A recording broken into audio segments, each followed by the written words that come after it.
Hello and welcome to the Festival of the Girl podcast. I'm really excited to invite Leah here with us today. She grew up in San Francisco but is now based in London, and she is director of Outspoken Sex Ed.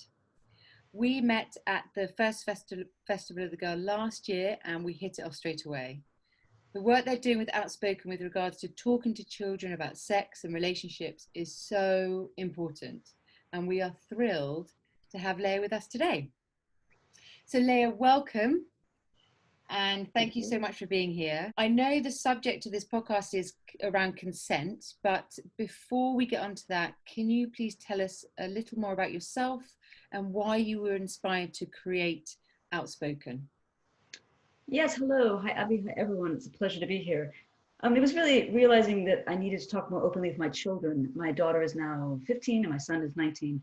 That sparked my interest in sex education. And I just wanted to be alongside them on their journey of growing up and they're discovering themselves and their bodies and how the world works. And also for me, I found it interesting to think about sex education subjects and my own sex education past and just think about my current views. And so it's this interesting journey for me at the same time.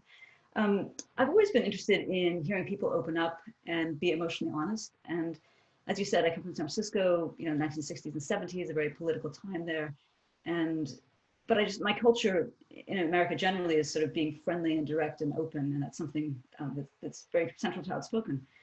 But it was really going for about 6 years in a row to WOW, which is the Women of the World Festival at the South Bank Centre in London, that reawakened a sense of feminism in me that had been kind of dormant for a while and made me realize, wow, there's so much important stuff to be done out there about girls and women in tech and STEM subjects, which is science, technology, engineering, and maths. My daughter was around 9 and she was doing Code Club and Minecraft and getting to Minecraft. And then also one evening I went to a screening of the film Code, Debugging the Gender Gap. And I just had this epiphany in the film and I thought, oh my goodness, there's so much to do out there. I've got to leave my job. I was at The Guardian for about 20 years as deputy chief sub-editor on the Observer magazine. And I'd even tried to get a section started there called Guardian Girl, because I really was interested in empowering girls. But then I began to realize after I left there about 4 years ago that I'm really, really interested in sex education.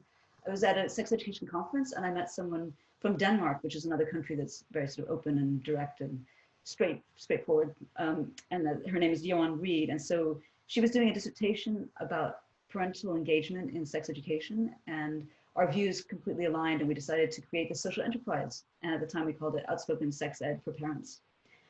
And I don't know if you know, but sex ed these days isn't just about, pregnancy and reproduction and risks and dangers. It encompasses so many things like, bodies and body image and gender stereotyping and gender issues and porn and sexting and healthy relationships and pleasure and consent. And actually, the two main areas that interest me are the impact of porn on kids and young people and their attitudes and their behavior, and also pleasure and consent and how those two are really interrelated.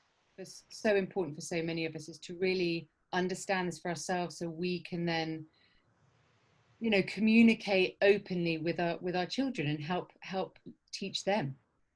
Yeah, so often parents didn't have parents who were able to speak openly with them. They come from, backgrounds or for different reasons of fear or cultural things, or just, it wasn't so much in the air at the time. And so often we didn't have very good sex education either. So we have a lot to surmount in ourselves to just try to, get over those awkward feelings and just say, I'm just going to take the plunge. I'm going to try talking. I'll have faith that actually this is going to really work and really help our kids in our relationship and help them. We are today talking about consent. So quite simply, can you tell us what is consent? Yeah, so at its most basic, consent is just permission for something to happen, or it's an agreement to do something. But as we know, it's not a black and white issue, but lots of gray areas. It's also about a process, like it's a negotiation, it's something that can change along the way. And it's, I'll talk a little bit in a bit, but about the difference of talking to young kids and older kids about consent. But basically, consent is really important because it's about setting boundaries. And so that means if you set a boundary for yourself, you have self-respect, and then it's about respecting other people's boundaries. And like with so many things in sex education, that merges with other topics too. That's like you get into the whole idea of good and bad touch, or safe and unsafe touch, and using correct names for body parts, and it's all part of safeguarding. So I think when we when you use the word consent, I think we just jump in our minds thinking sexual consent, and Yeah. when kids are starting to get physical with each other, and that's really definitely about communicating with someone and listening to their words and reading their nonverbal cues, and checking in along the way, like, oh, should we? What do you like? Should we do this? Are you okay with this? And the term that's used a lot these days, which is great, is about ongoing enthusiastic consent, and anyone can change their mind at any point. So for older children, it's about getting them to recognize in themselves when something feels or doesn't feel right physically, or if they're not comfortable with it emotionally, and then acting on those feelings. It's just about being assertive. So when you say the older kids, are you talking more teenagers?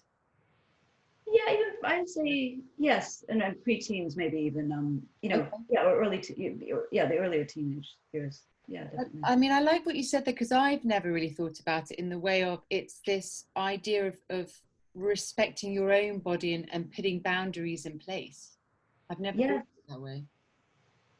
yes, definitely. I mean, it's a lot about this whole thing, and it's really about knowing yourself and self-knowledge, and especially as girls and women, we're so conditioned and socialized to defer to other people and other people's pleasure and what other people want, and it's hard sometimes for us to know our own bodies physically, or even to acknowledge like if we have desire or something, and so it's just so important to be aware in ourselves, and then yes, have that self-respect, and of course respect other people.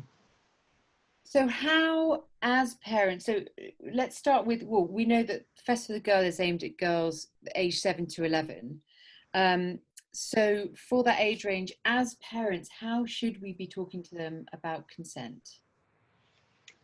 It starts really early, as you can maybe imagine, but it's Yeah. about, so for young children, it's really getting into it's their sort of experience and thoughts from a young age that they have a right to personal space and what we call bodily autonomy, having independence and agency and say over their bodies. And so they just really need to learn these messages of no means no, and my body belongs to me. And of course that leads to body safety and that kind of thing, safeguarding later. So, but even with kids who are as young as 2 or 3, I mean, if the consent comes up around the ideas, even when you're thinking about saying, sharing your toys with someone else or asking if you can play with somebody. Consent really, when you think about it, is threaded a lot through a lot of things we do. And as a parent, you can model consent to them by saying things like, at bath time, oh, shall I take your clothes off, or do you want to do it yourself? If you're giving them a snack, you could give them a choice and just say, oh, do you want an apple or do you want a banana? And make them realize that they do have some ability to decide, that they can say, oh, I have a choice. Oh, I want this. Oh, I don't want that. And even that kind of recognition is really important. But of course, as we know, there are many situations where they wouldn't have that choice. It happened a few years ago. Some people may not even agree with this, but a new approach started gaining ground. This idea that if your child doesn't feel comfortable being physical with someone, even say, hugging or kissing someone goodbye, that you shouldn't force them to do that. Yeah. So you shouldn't say, oh, go on, give your uncle a hug.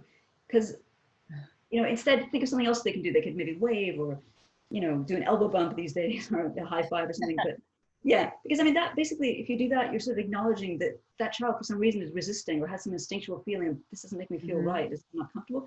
And then, then you don't coerce them into that. And you don't make them think it's okay for someone to force me to do something that I don't want to do against my will.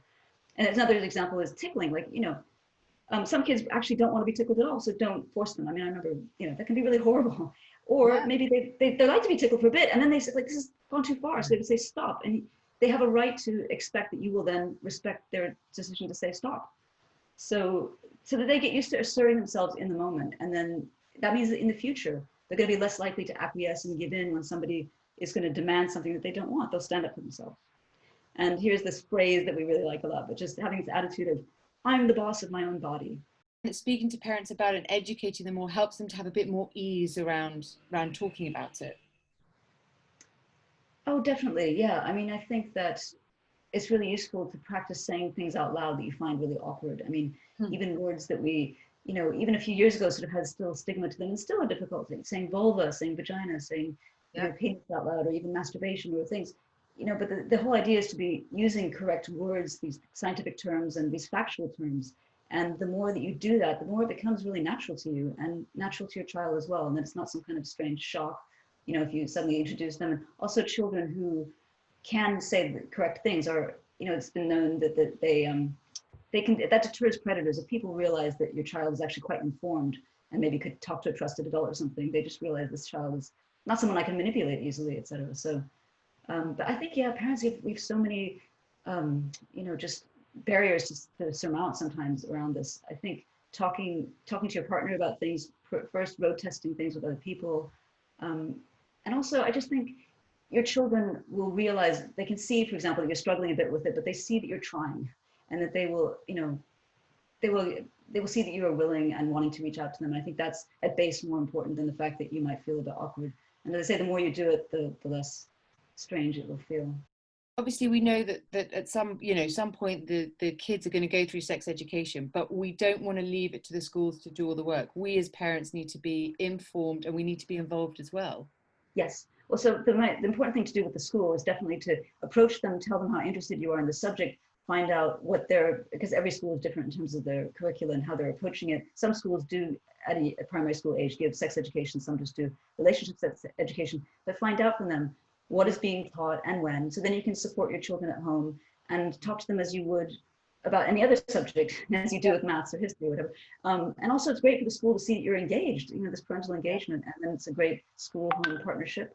Sorry about that. And yes, I think that, and also the more that you talk openly at home with your children, the more you're going to help. It's a positive outcome for them at school as well, in terms of what they're learning at school. It's positively reinforcing.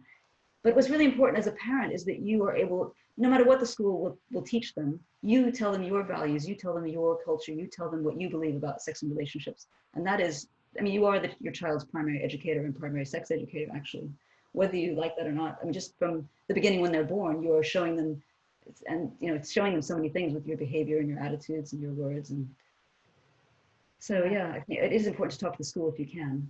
Absolutely. But also think that you realize that you are, as Joanna and I said, based on her dissertation, that parents are the missing link in their children's sex education. So as you know, with this podcast, we're wanting to help support adults and parents, with raising girls and boys in a less stereotyped way. What advice would you give on this? Yeah, it's so important for us to question not only the culture around us, but also our responses to it and our sort of innate responses that we have to things. It's so ingrained in most of us to judge girls and women on their looks and their appearance, and not on what they do and they achieve. And so I would say, try to catch yourself out when you're going to just make, you have the impulse to say to a girl, "Oh, you look so pretty," or talking about their clothes or something, and just think, instead, make a conscious effort to praise the things that the girl does, or her ability, what she says, who she is. And of course, the flip side is really important about boys, and thinking about them and what they're up against as well in our culture.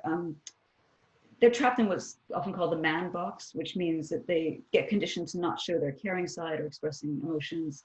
So anything you can do to keep valuing those sides of boys is great too. Why do you think Festival of the Girl and the work we're doing is important? Well, you do a tremendous job. I really think, though, it's just so important for girls to feel solidarity with each other, like, that they're in this together with their peers, and girls who, older than them as well. And also intergenerationally with older and younger women also, and men who are participating as well. Anyone who's encouraging them to get beyond the limitations that the world puts on them.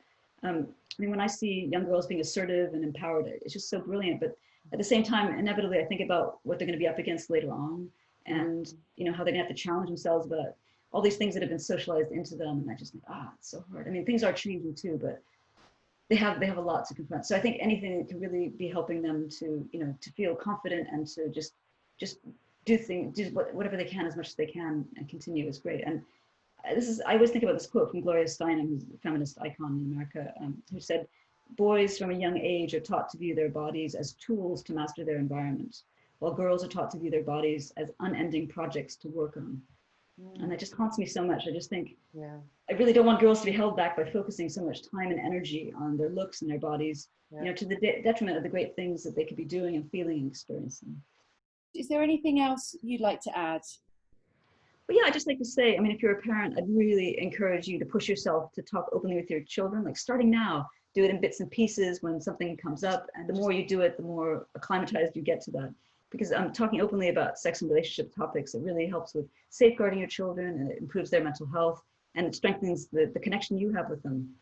I'd also say, if you go to our website, outspokeneducation.com, we have lots of tips by age and by topic, and Mayday moments, tricky situations you might find yourself in, and talking points from the latest news stories you can bring up with your kids. And also please sign up to our newsletter. It goes out every 2 weeks and it's pretty entertaining.